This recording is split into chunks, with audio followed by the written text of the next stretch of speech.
This sister is also very shy. She just doesn't want to come in front or ask it herself.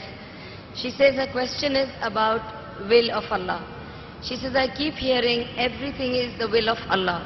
Whatever happens is the will of Allah. And they say that everything is written already. So then where is the freedom of choice?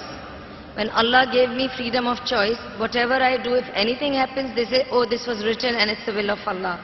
Then she also says, even with Adam and Eve, similar happened. And if you could explain, if there is so much, everything is written down, then what is my freedom of choice? Sisters asked a very good question, very important question. That if everything is the will of Allah, then where is the freedom of choice? And this is a question not only asked by non-Muslims, even asked by Muslims. It's talking about Qadar. That if it is mentioned in destiny, that I'm going to rob, and if I rob, who's to blame? Allah is to blame.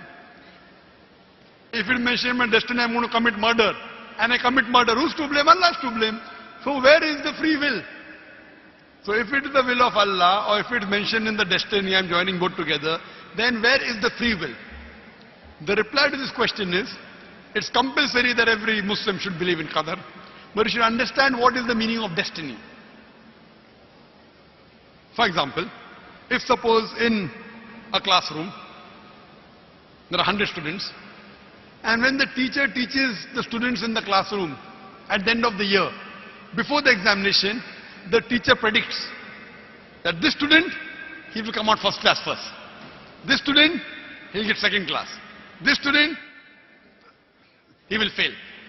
The teacher predicts why? He knows that this student is very studious, always does homework, does extra studies. This average student, second class. That student, goes for movies, doesn't do homework, misses the class, predicts that that student will fail. Now once the examination takes place, after the results come out, this student gets first class first, this student gets second class, that student fails. I am asking you a question. Can the student who has failed, can he blame the teacher that because we have predicted I will fail, I have failed? Who's to blame? The student or the teacher? Who's to blame, the student or the teacher?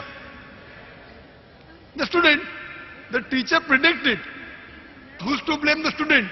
He did not study, he did not do his homework, he used to go for extra movies. So similarly, Allah subhanahu wa ta'ala has given the human being the free will.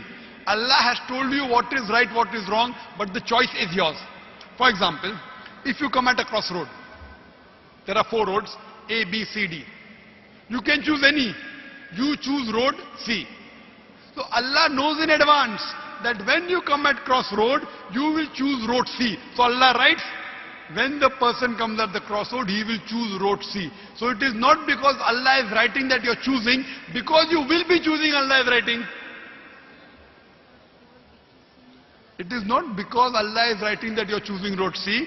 It is because you will be choosing road C. Allah has ilm-e-ghaib. He has knowledge of the future. He writes in advance. Now after you choose road C, you come at another crossroad, 5 roads, 1, 2, 3, 4, 5. Like after you pass the 12th standard, you can become engineer, you can become doctor, you can become businessman. You choose to become a businessman. Choice is yours. But Allah knows in advance that after you pass standard 12, you will choose to become a businessman. It is not because Allah is writing that you are becoming a businessman. Because you wanted to become a businessman, Allah is writing in advance. And what you understand here, that if Allah wants, He can easily change it. For example, if in a classroom, in the mathematics examination, the teacher gives the paper 2 plus 2 is equal to how much? Now why she is supervising? The student writes 2 plus 2 is equal to 5. The teacher will not correct, the teacher can correct. But if the teacher corrects, you will say the teacher is unjust. If teacher says, don't write 5, write 4.